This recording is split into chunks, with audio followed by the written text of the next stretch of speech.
47일 동안 표류하던 정부조직법이 타결되면서 박근혜 정부가 출범 21일 만에 이제 좀 늦게 시동을 걸었습니다.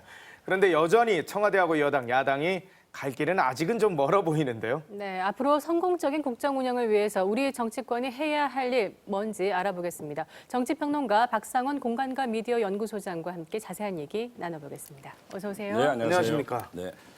아이고 참 어렵게 타결이 되긴 했는데 네, 47일 만이에요. 누가 이긴 거예요? 뭐 이긴 사람이 없죠. 근데 이제 우리가 붕어빵에 붕어가 없죠. 그렇죠. 팥이 있죠, 팥.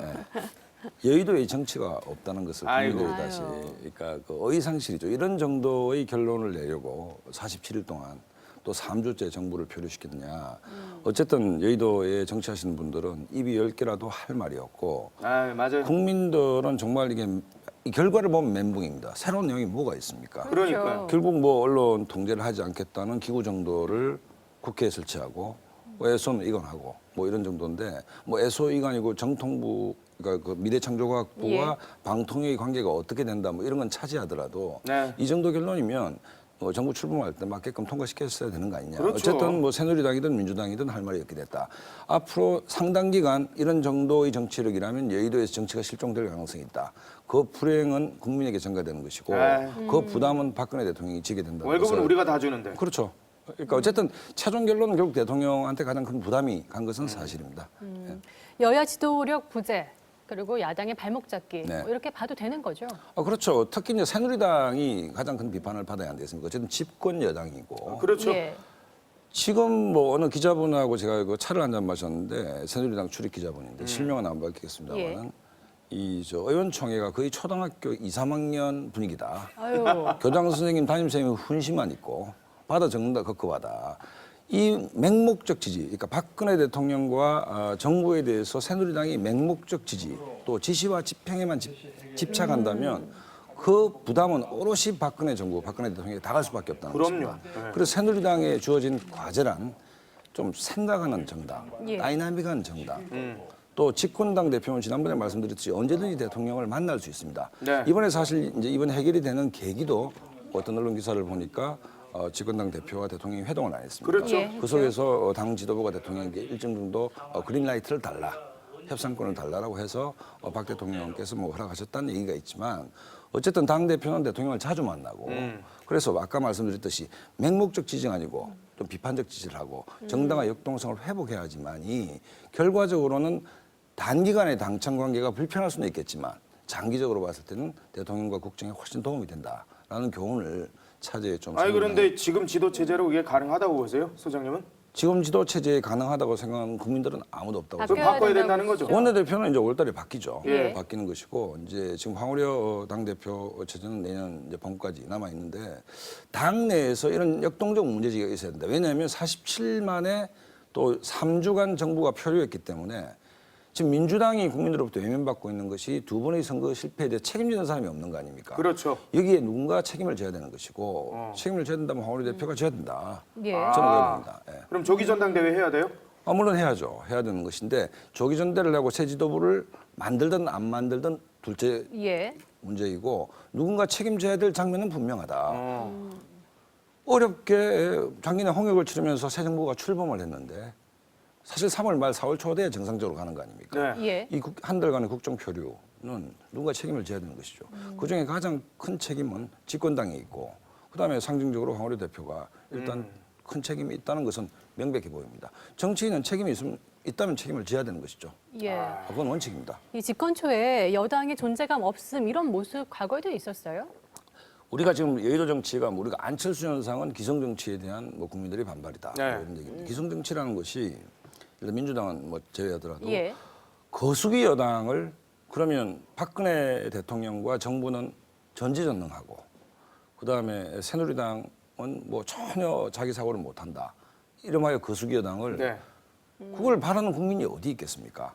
집권 여당으로서 책임 정치를 해야 되는 것이죠. 네. 다만 비판할 건 비판하는 것이고 이 중에 가장 큰 것은 뭔가 하면 당청 간의 정치력의 복원입니다. 우리 대통령께서도 국민에게 지는 바보 대통령이 됐으면 좋겠다고 몇 주 전에 말씀을 드렸는데 당청이 원활하게 의사소통이 돼야 되는데 일방적으로 청와대는 지시하고 당이 뭐 따른다면 당의 존재 이유가 없는 것이죠. 예.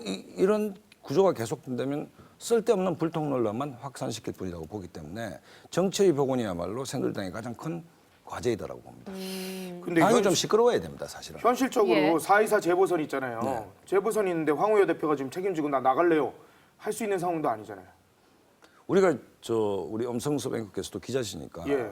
새누리당 의원 한 분 한 분을 보면 다 똑똑하신 분들이에요. 완전히 다 스펙도 엘리트죠. 굉장히 훌륭하시고. 최고죠. 이상하게 150명 모아놓으면 아무 사고를 못합니다. 하향 평준화돼. 왜 그런 거예요? 4.24 보수는 4.24 보수이고 어쨌든 이 문제는 심각하게 국민들의 상처를 준 만큼 집권당 대표로서의 최소한의 책임진다 아니면 최소한 국민들에게 사과하는 뭐 이런 정도는 있어야 국민들이 납득을 하는 것이지 이런 정도를 타협이라고 이거 타협하려고 그 46일간이나 또 3주간이나 정부를 표류시키는 거기에 대한 귀책 사유가 어디 있습니까? 1차적 귀책 사유는 집권당에 있다. 저는 이렇게 봅니다. 네. 그렇군요. 이 민주통합당은 비대위가 아닌 것 같아요. 민주통합당은 어차피 지금 이제 5월달 전대를 하면 예. 뭐 이제 새로운 지도부가 들었을 그렇죠. 텐데 문제는 이제 정부조직법 관계 때문에 봉합되어 왔던 게 있죠. 대선 패배에 대해서 책임지는 사람이 없습니다. 예. 쇄신은 책임으로부터 출발합니다. 그렇죠. 누가 책임졌습니까? 제가 꼭 누구 책임지라는 얘기는 아니고 우리가 반성하고 새로운 정당으로 집권할 수 있는 정당으로 거듭나겠다라는 소위 내부 혁신은 누군가가 총대를 메고 책임져야 되는데 아까 지금 정부조직법이 표류한 거에 대해서 책임이 있다라고 했지 않습니까? 예. 대선 패배는 정부조직법보다 훨씬 큰 문제입니다. 당 예, 입장에서. 그렇죠. 당의 존재 이유는 집권에 있습니다. 집권에 실패했다면 실패한 사람이 책임을 져야 되는데 문재인 후보께서는 의원직을 유지하고 계시죠. 그렇죠. 그다음에 그 선거를 지휘했던 사람 중에 책임지는 사람이 아무도 없습니다. 이런 내부 문제가 정부조직법의 발목 잡기에 봉합되어 있었던 것이죠. 이게 통과됐기 때문에 서로의 불구전할 수밖에 없는 거 아닙니까? 또 하나의 문제는 5.4 전쟁 책임지는 사람이 없기 때문에 쇄신이 안 되는 하나의 제가 산무라고 얘기를 할게요. 예. 쇄신이 안 되고 있고 두 번째는 그렇기 때문에 5.4 전당대회에서 국민들이 관심이 없습니다. 관심이 없어요, 없죠. 맞아요. 그렇죠. 그다음에 노원병 문제는 대책이 없습니다 지금. 그렇죠. 그러니까 기본적으로 당의 중심이 완전 상실되고 있다는 것이기 때문에 예. 빨리 하여튼 내부적으로 대선 패배의 원인을 분석하고 책임질 분들이 좀 과감히 물러나주면서 새로운 쇄신의 동력을 확보할 필요가 있다. 그래서 민주당은 사실은 지금 벼랑 끝에 있다라고 저는 단언해서 궁금한 게 말씀드립니다. 정치되면 그 자리에서 물러나기가 그렇게 어려워요? 저는 그 두 가지를 요즘 예. 많이 토론을 하는데 연세가 많이 드시면 좀 마음이 비워질 줄 알았는데 우리나라 어른들을 보면 특히 정치권 어른들을 보면 예. 연세가 드실수록 욕심이 많다는 것 같고 배지를 저는 한 번도 안 달아봐서 모르겠는데 뭐 좋은 모양입니다. 하지만 그 네. 우리가 신선노름의 도끼자루 성지 모른다고 빈대자버리다 초가상간 태운다는 얘기가 있지 않습니까? 당의 존재 이유가 뿌리쳐 들릴 가능성이 있다. 그렇죠. 어쨌든 좀 그 다선 중진 또 책임 있는 분들이 국민들한테 석고되지 않은 마음으로 48% 민주당을 지지했던 분들은 48%의 국민이 대선에서 패배한 거 아닙니까? 네. 아무도 책임지지 않는다. 그걸 어떻게 납득하겠습니까? 예. 그 다음에 당을 쇄신하겠다는 것은 이름하여 구라이다. 그러니까 그거는 그 교원 영색이지 국민들 입장에서는 실질적인 그 진정성은 안 보이는 것이죠. 그래서 예. 민주당은 앞으로 가야 할 길이 첩첩산중이다라는 생각이 듭니다. 그냥 시간 지나면 잊혀지겠지 이런 생각 아닐까요? 영원히 잊혀지죠 당이. 영원히. 5.4 전당대회가 지금 관심이 없는 것이 아까 관심무라 했던 예. 것이 정치인은 특히 정당은 국민으로 잊혀지는 순간에 뭐 존재 이유가 없는 거 아닙니까? 예, 그래서 잊혀지긴 잊혀지겠지만 당 자체가 잊혀질 겁니다. 아니 노원병을 민주당 어떻게 해야 돼요? 노원병이 이제 민주당이 뭐 더 이상은 뭐 안철수 교수의 예. 도움을 받았으니까 예. 양보를 해야 된다. 아니면 또 친노와 안 세력 간에 뭐 평평한 기싸움이 있지 않습니까? 네. 미래 대통령? 이름하여 올려가지고. 친노의 어떤 그 주류 세력들은 대충 뭉개면서 당 패권을 놓치지 않으려는 의사가 있는 것 같아요. 그런 거 같죠. 뭉개고 싶어 네, 하는. 뭉개고 싶어. 예. 그다음에 안철수가 만약에 노원병에서 대해서 나온다면 야권의 주도권을 뺏길 가능성이 있기 때문에 미래 대통령을 했다 좀 비겁한 얘기죠. 자기들 도움 다 받아놓고 뭐 문구 하나 가지고 이 사람이 이렇게 슬쩍 말했다는 것은 사실은 좀 야비한 정치 행위인데 예. 문제는 뭔가 하면 여기서 주어를 안철수로 바꾸면 예. 국회의원은 지역 발전시키기도 해야겠지만 그게 전부가 아닙니다. 네. 지역 발전은 그 구청장도 계시고 뭐 시의원들 계신데 국회의원은 중앙정치를 하는 사람이거든요. 예. 또한 안철수가 초선 의원이 되려고 나온 건 아니지 않습니까?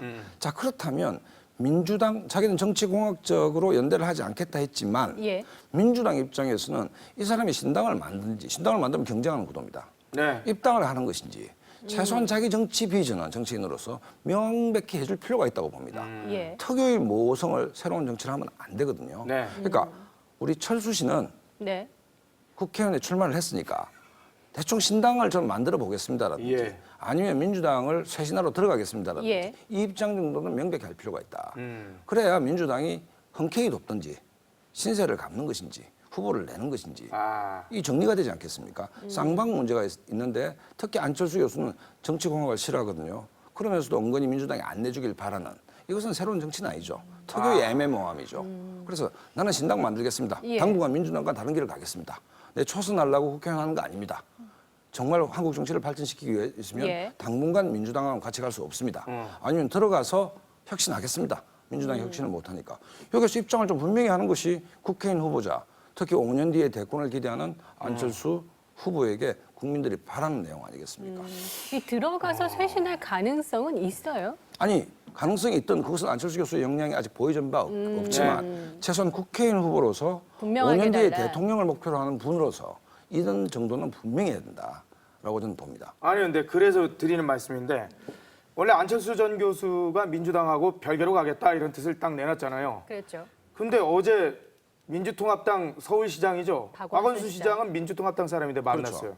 이거 어떻게 봐야 돼요 그러면은? 공개적으로 만났어요. 그래서 이제 송호창 의원이 주선을 해서 만났는데 그냥 오래간만에 안보 인사로 만났다. 아이 그걸 누가 굉장히 믿어요? 그거를. 거창하더라고요. 근데 아니 이제 네. 새 정치인은 그런 화법을 해야 되느냐 짜증나는 일이죠. 여러 가지 부적절한 처진이었다라고 보는 것이 뭐냐면 안철수 후보의 법적 지위는 노원병의 예비 후보입니다. 그렇죠. 그럼요. 무소속 후보입니다. 그 후보가 서울시정을 총괄적으로 책임지고 있는 시장을 만났다. 이거는 정치 더 이상 있을 수 없는 일이죠. 예. 그러면 아무리 양보하더라도 저는 예비 후보인데 노원병 주민한테 예. 시장하고 친하거든요. 그러니까 뭐 좀 부가 있을 겁니다라는 얘기밖에 안 되지 않습니까? 그렇죠. 또 하나는 뭐냐면 민주당이 지금 여러 가지 어려운데 예. 간을 볼 수도 있는 것이고 여러 가지 측면이 있는 것인데 이 시점에 만난 것은 안 교수가 있는 새로운 정치하고 전혀 부합되지 않는다.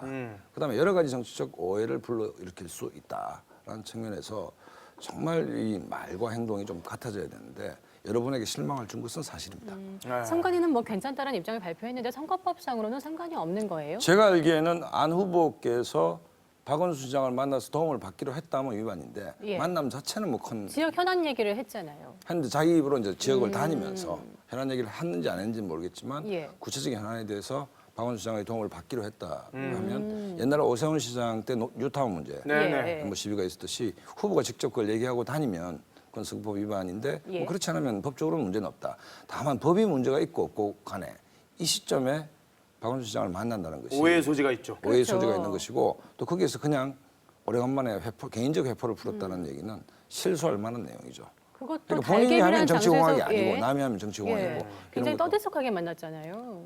아니 뭐 언론이 오늘 뭐 두 분 만남을 대석비했지 않습니까? 그게 어떻게 개인적 소외를 통한 만남이라고 누가 생각하겠습니까? 그래서 계속 안 교수의 비판적인 분들은 뭐냐면 그분이 말하는 새 정치의 구체적 내용이 뭐냐? 계속 현안 문제에 애매모호하고 예. 자기는 선이고 여의도 정치인들이 하면 물론 그런 현상을 만들어내는 것은 여의도 정치 때문이겠지만 예. 안 교수가 좀 더 성장하기 위해서는 예. 그 모호함을 거듭내고 좀 정직해질 필요가 있다고 저는 봅니다. 다른 예비 후보들이 다 만나자고 박원순 시장한테 요청하면 이제 다 만나줘야 되겠네요. 달개비 식당에서 각자 다 만나셔야 돼요. 그래야 그래야 되겠는 거 아니에요, 되겠죠. 사실은. 그렇죠. 안 만날 수가 없는 상황이잖아요. 상당히 그래도. 득표할 때 도움이 되는 것이죠. 표 찍으려 하는데 박원순 씨하고 친한 사람이면 뭐 부가 안 있겠습니까? 그건 뭐 아무리 양보하더라도 그런 오해로부터 자유로울 수는 없는 것이죠. 아, 김지선 씨도 만날 의향이 있다라고 또 했더라고요. 그럼 박원순 시장이 만나셔야죠 이제. 새누리당 그 후보도 만나야 허진영 되고. 예비 후보도 만나야 되고 다 만나야 바쁘시겠어요. 되고 통합진보당 후보도 만나야 되고 다 만나야 되고 서울시장이 대단히 바쁜 자리입니다. 그러네요. 아니 안철수 전 교수가 노원병 출마한 거 가지고 강용석 전 의원이 재밌는 분석을 했더라고요.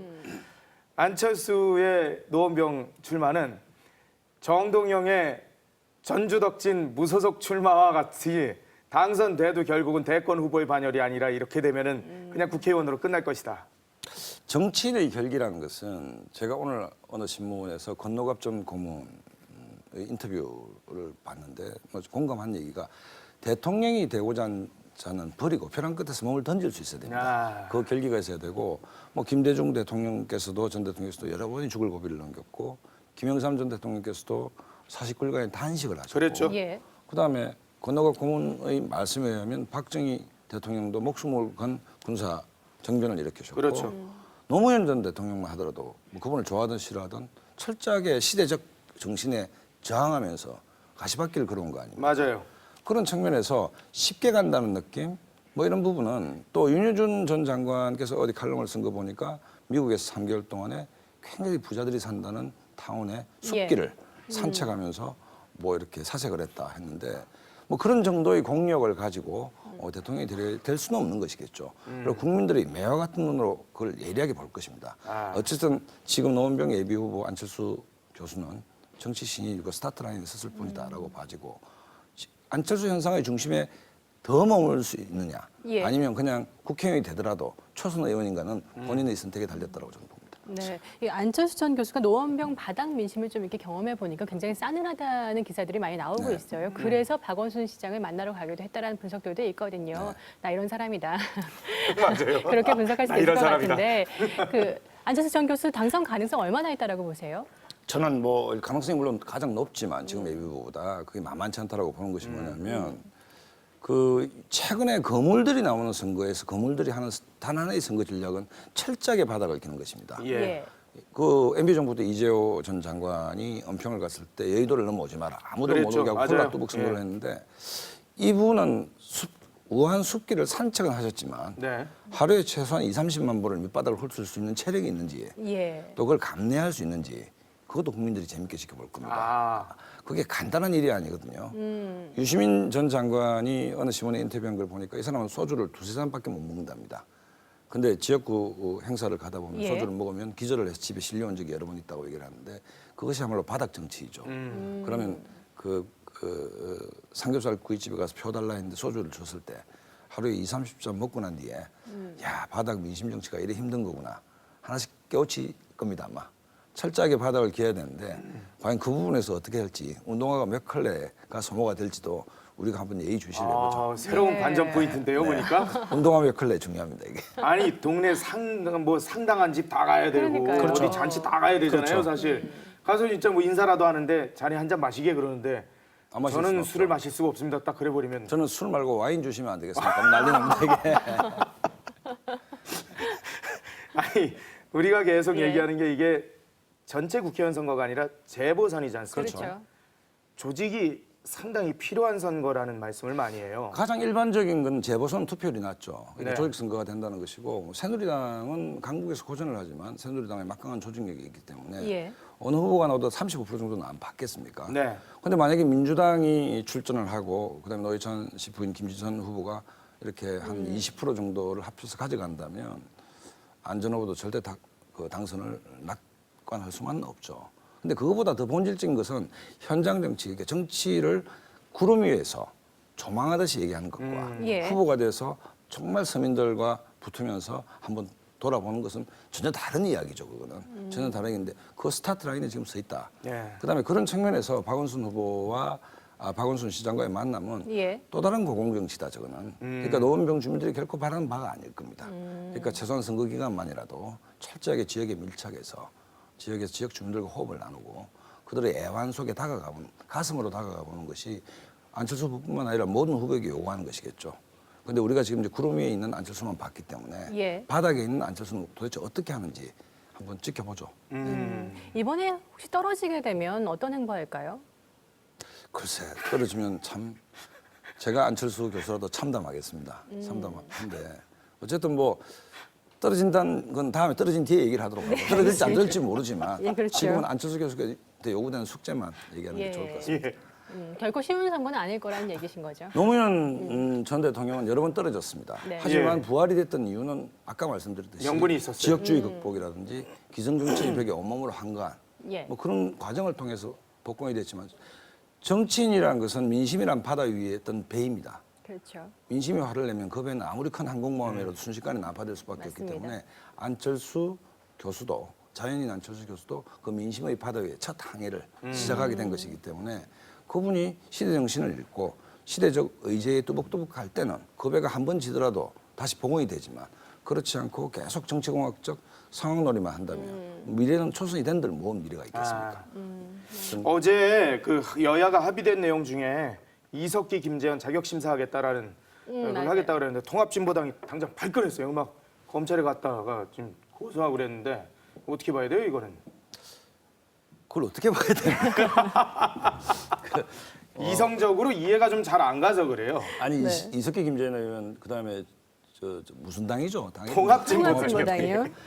뭐 이렇게 더 이상 별로 언급하고 싶지는 않은데 어쨌든 지난번 대선에서 이정희 효과라는 것은 사실 진보 진영이 굉장히 아픈 부분인 게 국민들이 봤을 때 통합진보당과 이정희 후보의 모습이 마치 진보의 모든 것인 것처럼 인식하게 되었습니다. 아, 예. 그리고 지금 그 통합진보당 의원들은 희화화되어 있는 것이죠. 네. 정북 문제 아닙니까? 이게 뭔가 하면 진보가 국민들로 사랑받는데 그 오랜 시간과 많은 분들의 피와 땀이 있었는데 예. 정말 속된 표현으로 말아먹고 있는 것이죠. 진보 용사를. 그런 측면에서 그 일단으로 이것은 코미디이지 뭐 진지하게 토의할 대상은 아니다는 것이고 이정희와 통진당으로 비롯된 진보의 위기가 다시 복원이 되려면 일본 동부 쪽의 쓰나미와 그 원전 때문에 복원되려면 수십 년이 걸린다고 예. 하지 않습니까? 예. 건강한 진보가 반드시 필요합니다. 반드시 그렇죠. 필요하죠. 예. 거기에 오염된 진보가 다시 복원이 되려면 정말 오랜 시간이 걸리는 것이 한국 정치를 봐서 불행이다 저는. 그래서 더 이상 저는 코미디 같은 일을 좀 안 봤으면 좋겠다는 것이고 제가 감히 다는 건데 이석기 김재현 의원을 포함해서 통합진보당의 국민의 마음은 멀어져 있는 거 아닌가 뭐 그래 보고 최근 북한의 연이은 그 남침 협박에도 네. 예. 통합진보당이 하고 있는 정치적 그 어나운스먼트를 봤을 때 참 그게 어이상실이죠. 그러니까 뭐 더 이상 논할 가치가 없다 네. 이렇게 생각했습니다. 알겠습니다. 보복 정치하지 말라고 얘기를 했더라고요.